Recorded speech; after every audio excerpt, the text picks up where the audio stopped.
Les assemblees generals de les caixes catalanes ja han donat llum verda als dos processos de fusió.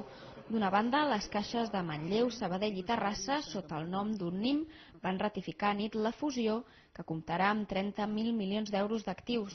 D'altra banda, també ho van fer Caixa Catalunya, Manresa i Tarragona.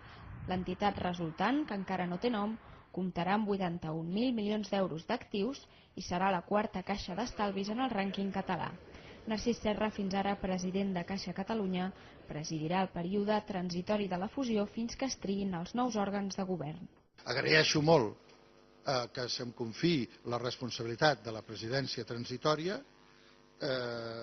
però crec que ens hem de prendre seriosament el fet de que constituïm una nova caixa i que aquesta nova caixa necessita nous òrgans de govern i nou president.